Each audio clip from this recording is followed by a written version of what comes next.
She invited him to play chess as a joke, just the maid's teenage son, in front of her powerful friends.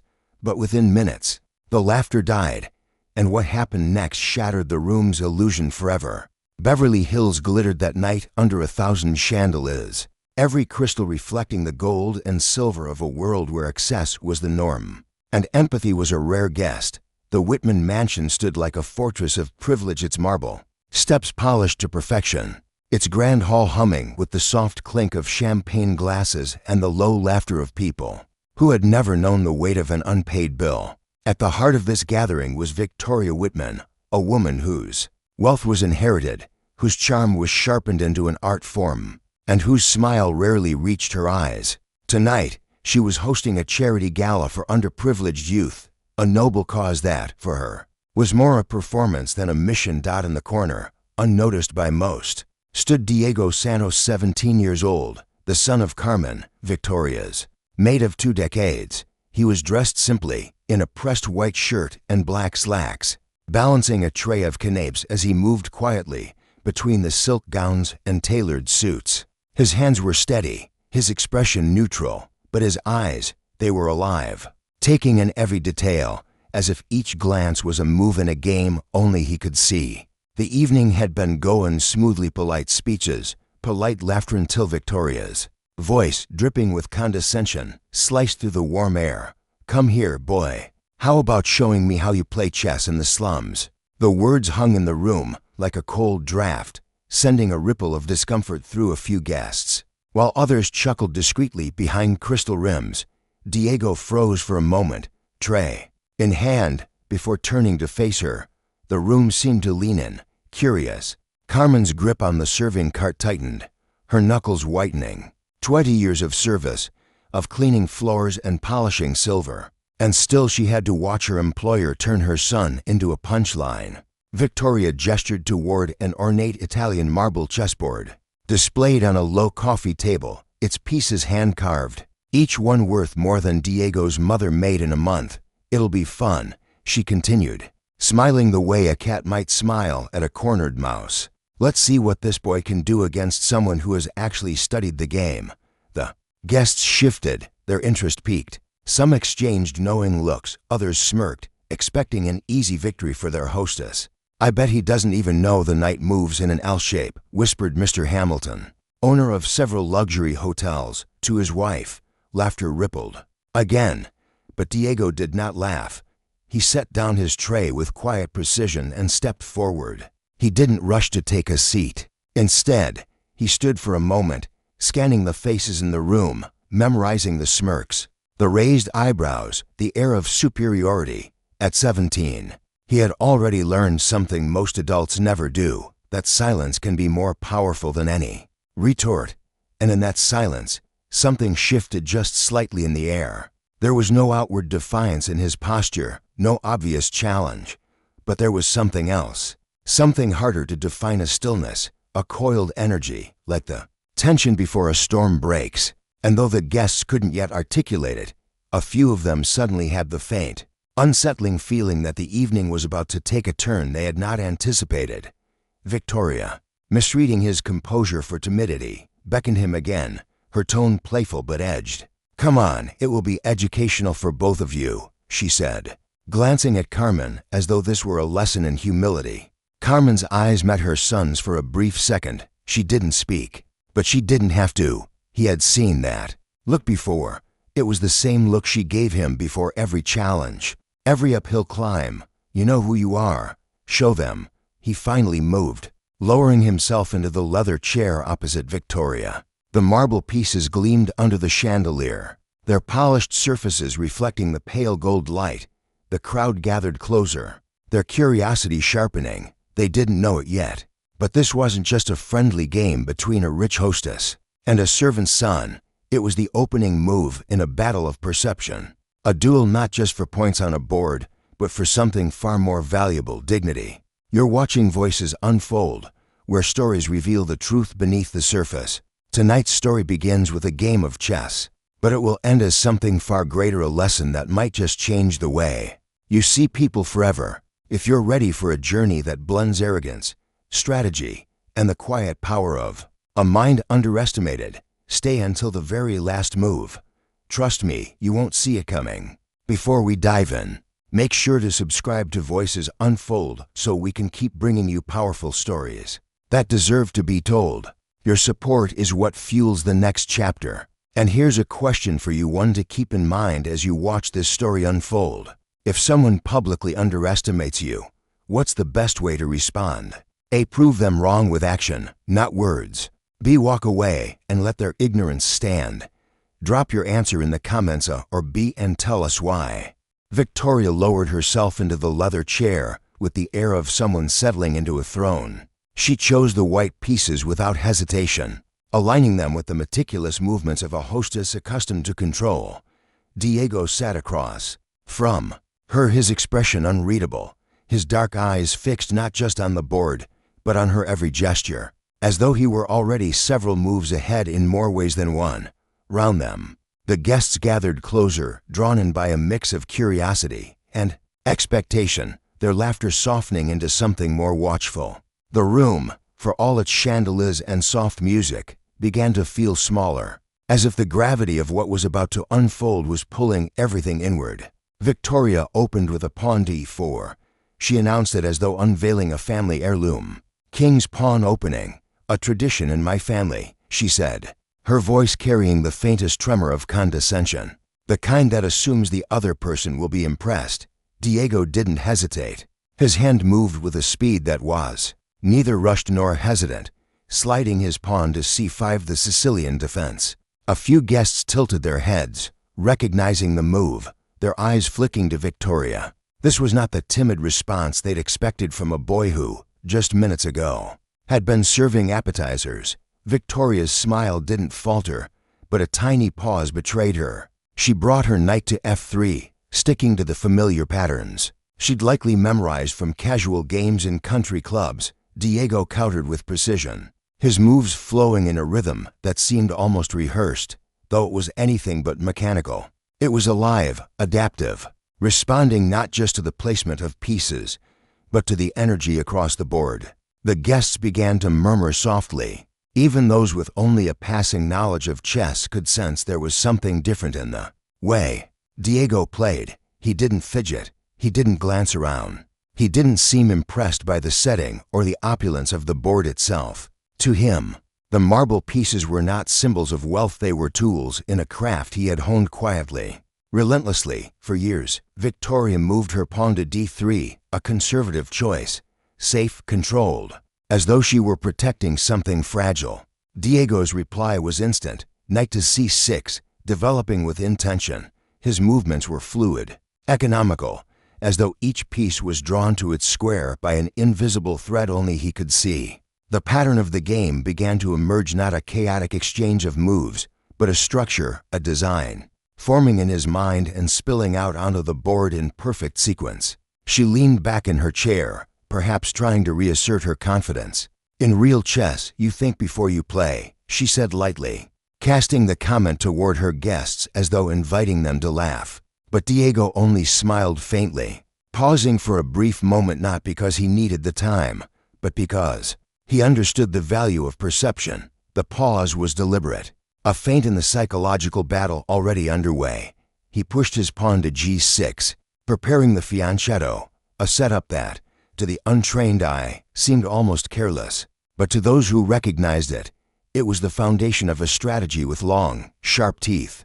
Mr. Hamilton, standing near the front of the crowd, narrowed his eyes. He's setting up a fast dragon, he murmured, half to himself. A few heads turned. Victoria caught the words, frowned slightly, and dismissed them with a shake of her head. Nonsense.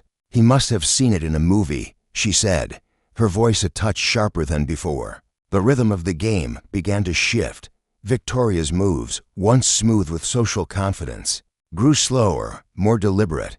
Diego's remained steady, precise, each one executed in less than 5 seconds, as though he'd been here before, not in this room, but in this exact battle. His queen's bishop slid into position, the coordination of his pieces beginning to press against Victoria's space on the board, subtly but inevitably. And then it happened, the first moment when the laughter truly died.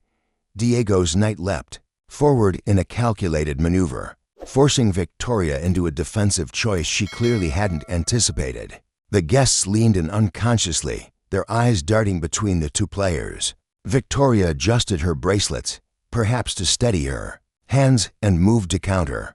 Diego responded without missing a beat, his rook aligning in perfect harmony with the rest of his army. It was becoming clear, even to those who didn't understand the intricacies of chess, that this was not a casual game. Diego was not reacting to Victoria, he was leading her, guiding her down a path she didn't realize she was on until it was too late. Every exchange, every trade of pieces seemed to favor him, and yet there was no arrogance in his expression. There was only focus, a kind of quiet determination that felt almost dangerous. The murmurs grew softer still, the air thickening with an unspoken question. Who exactly was this boy? And why did it feel like they were all witnessing something more than a game? Even Carmen, standing at the back, felt her chest tighten. She had always known her son was gifted, but she had never seen him like this, composed, commanding. A master in his own right on a stage he had never been invited to, but now owned completely. By the time Victoria slid her rook into place with a hint of hesitation, Diego was already setting the next sequence into motion. The guests didn't know it, but they were watching a kind of artistry, a conversation in the language of strategy and foresight. And in that language, Diego was fluent in a way that made the ornate Italian marble board seem like it had been waiting for him all along. The moment of reckoning was still moves away, but its shadow had already fallen across the table. The board had become a battlefield of precision, each piece locked in a silent dialogue with its counterparts.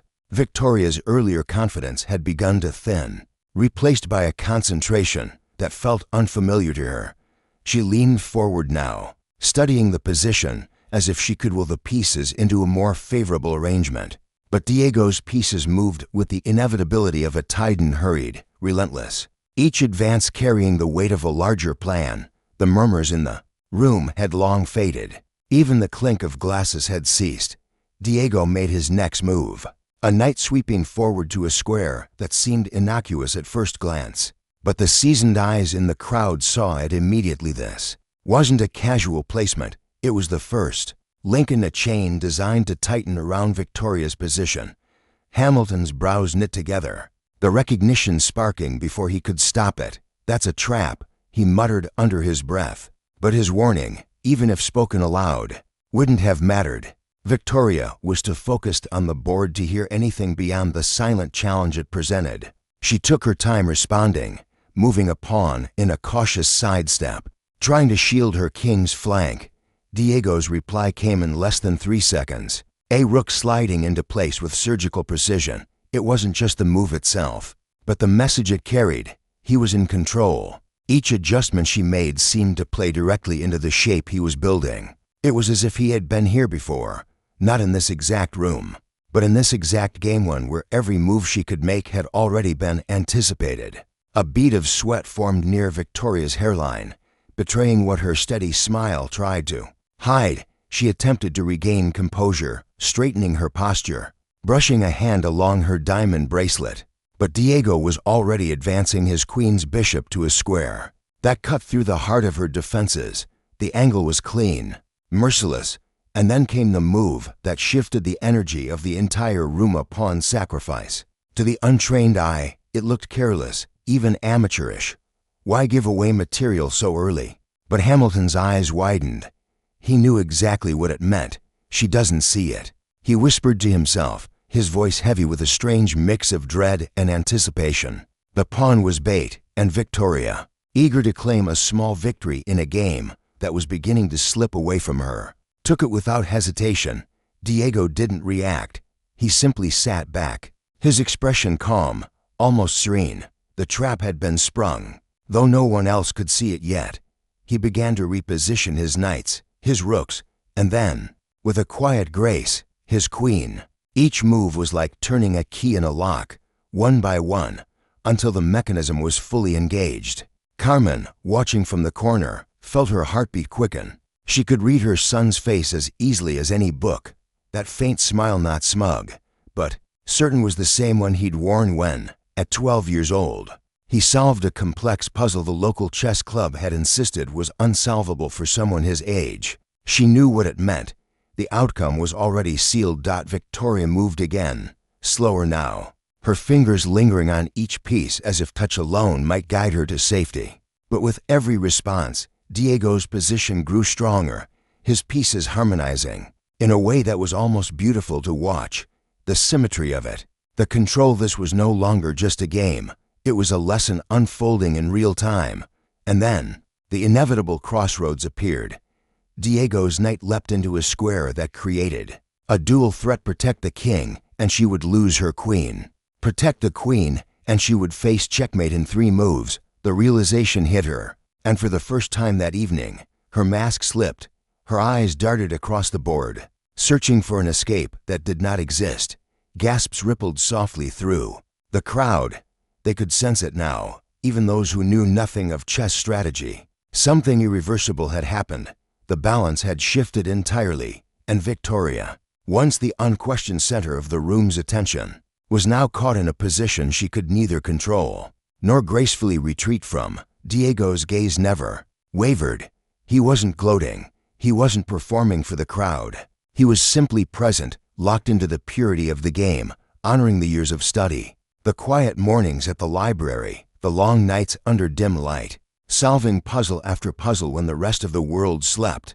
This was the culmination of all of it, distilled into a single moment on a marble board. She made her move, a desperate slide of her rook in an attempt to block the attack, but Diego's hands moved almost instantly afterward, his queen gliding into a position that commanded the board completely. Check, he said softly. Not loud, not triumphant, just a statement of fact. Victoria froze, staring at the board, her mind racing. 3 separate paths lay ahead for Diego, each one leading to victory. She could prolong it for a few more moves, but the end was already written. Round her, the guests had fallen completely silent, the tension in the air so thick it was almost tangible. No one was smiling anymore. Carmen exhaled slowly, a swell of pride filling her chest. She wasn't just watching her son win a chess game, she was watching him stand in his own light, unshaken by the wealth, the titles, the power surrounding him.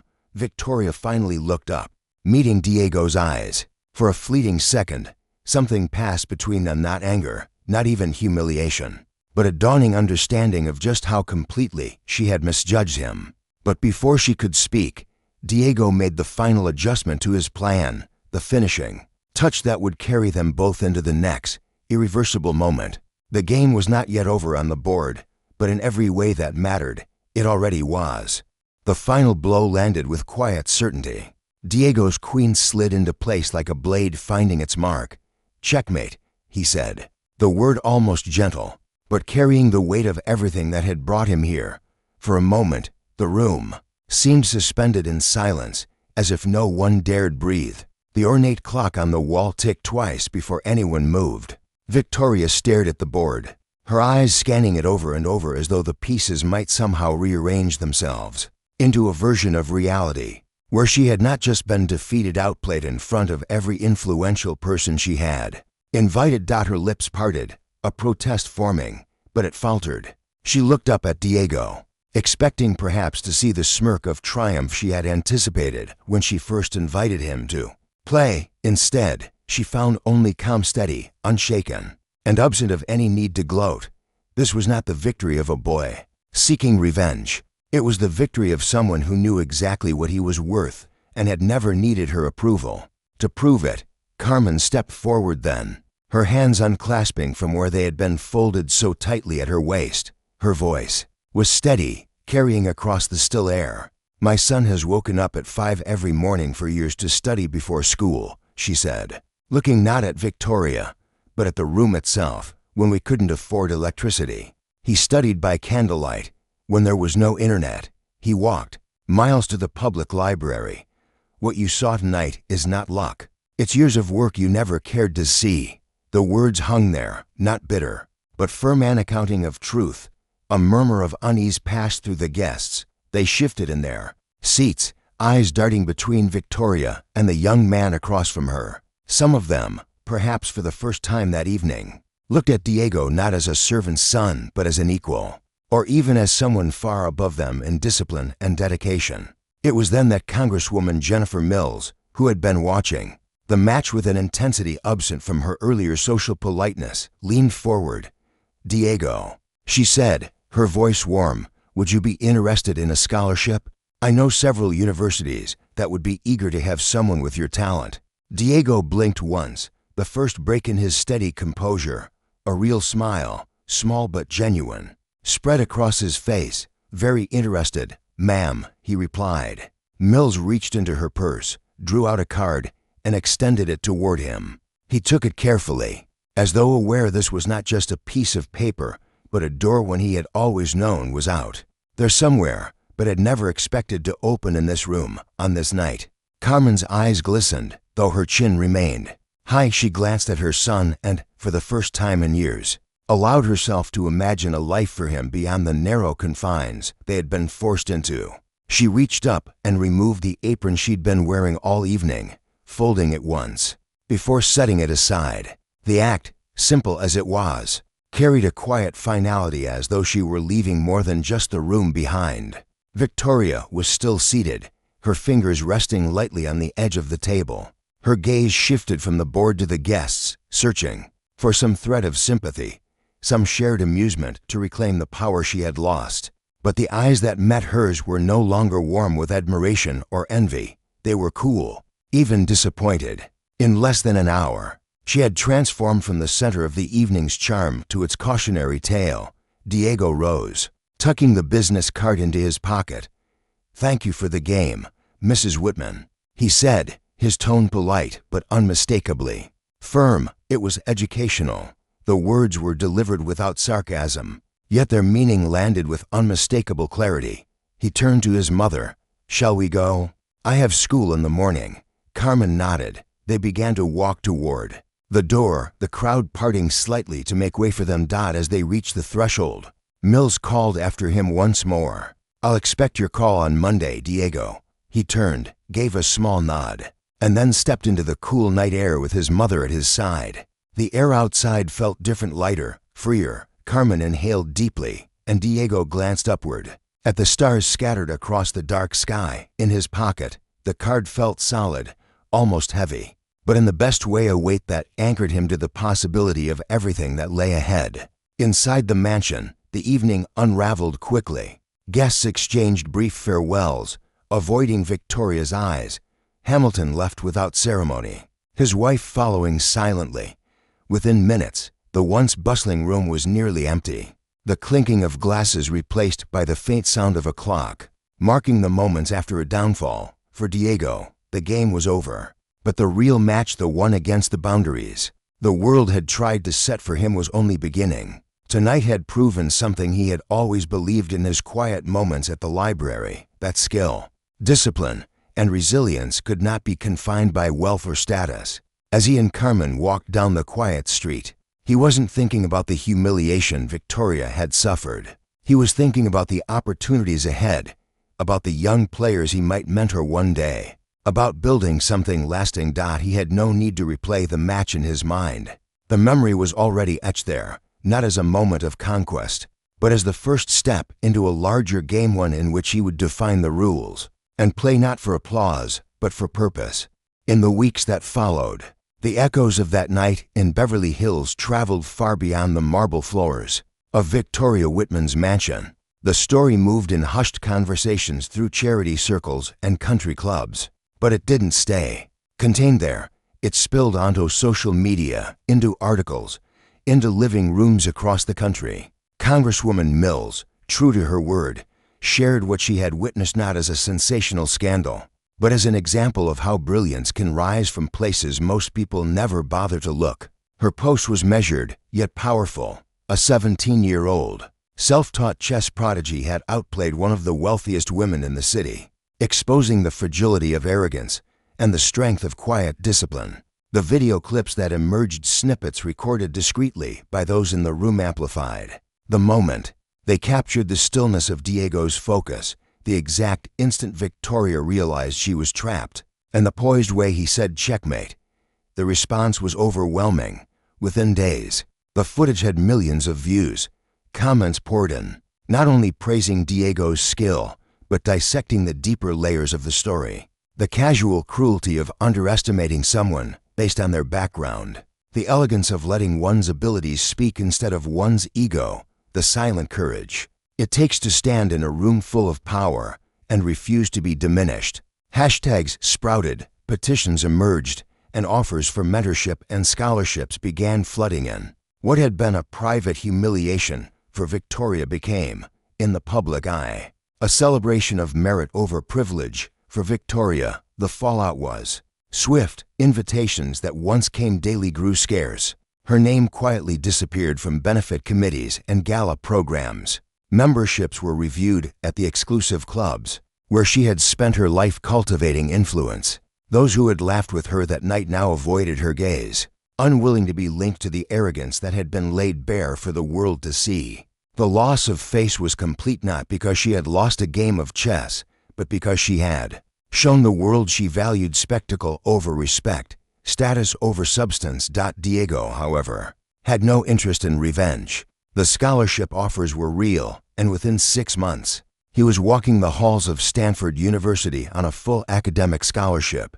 Studying engineering, his days were filled with lectures, projects, and late-night study sessions, but he carved out time for something else, something that would carry the spirit of that night forward. He launched a free online chess program aimed at young people from underserved communities. Pairing them with college mentors, the program didn't just teach openings and endgames. It taught strategy, patience, and the discipline to think several moves ahead in life. In less than a year, over 1,000 students were participating. Some of them had never touched a chessboard before. Others had talent waiting for a spark. Diego poured himself into the work, remembering the feeling of walking 3 miles to the library after school, the dim light, the weight of knowing the world didn't expect anything from him. Now, he was creating a space where expectation was not only present, but alive, where kids were told they could be great, and then given the tools to prove it. Carmen thrived as well. A new job in Santa Monica offered triple her previous salary and full benefits. It wasn't charity, it was a recognition of her professionalism and dedication. She carried herself differently now, not because of the change in her paycheck, but because she had watched her son stand tall in a place where others thought he would bow his head. That moment had shifted something inside her, turning years of quiet endurance into an unshakable pride.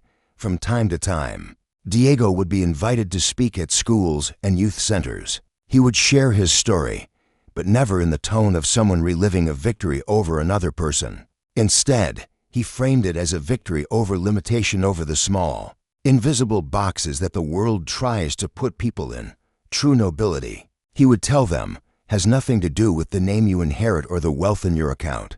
It's about what you build, piece by piece, even when no one is watching. His words carried the same quiet conviction as his moves on the chessboard that night, precise, deliberate, impossible to ignore. As for Victoria, she retreated from the public eye. In the rare appearances she made, the easy confidence was gone, replaced by a measured politeness that felt like someone learning, perhaps too late, the cost of careless cruelty. Whether she reflected on that night with bitterness or regret, no one could say. But those who had been there knew it had been a turning point, not just for her, but for everyone in that room.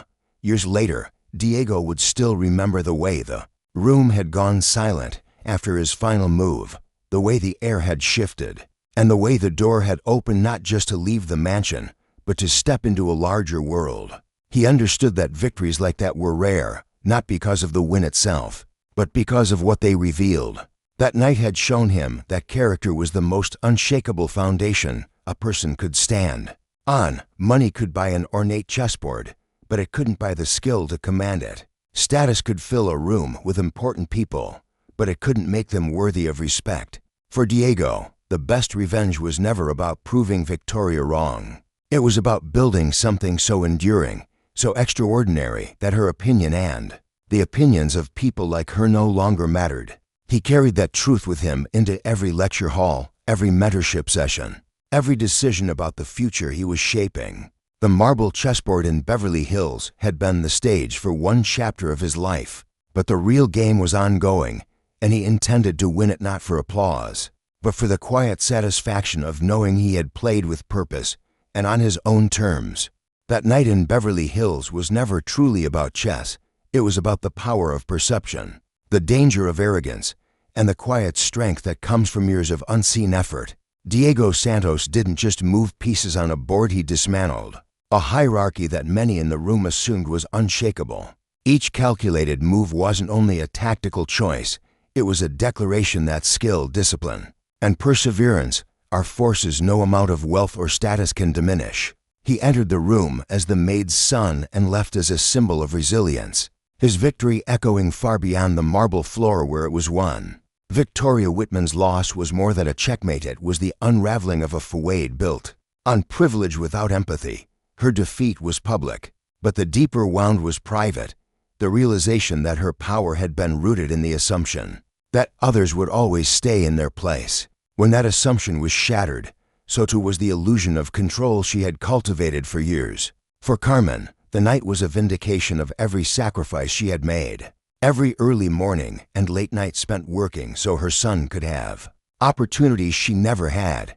It was proof that love, when paired with perseverance, could forge a foundation strong enough to support the climb toward something greater. And for the guests who witnessed it, the lesson was uncomfortable but necessary. Never underestimate a person based on where they come from, and never assume that status equates to worth. Many of them walked away that night with a story they would never forget, not because of the spectacle, but because of the way it stripped away the layers of pretense and left them face to face with the truth. The lesson is clear: true power lies in preparation, humility, and the courage to let your work speak for you.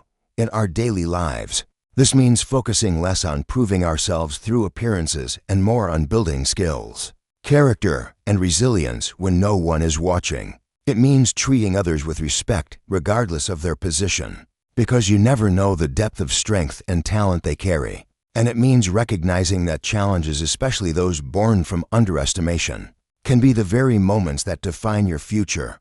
Practical application: invest time in learning. Even when resources are limited, prepare for opportunities before they appear, so when they do, you are ready. Stand firm in who you are, and let your consistency over time be the loudest argument you ever make. Just like Diego, you may find that the very stage meant to diminish you becomes the platform that launches you forward. Here's a simple question for you.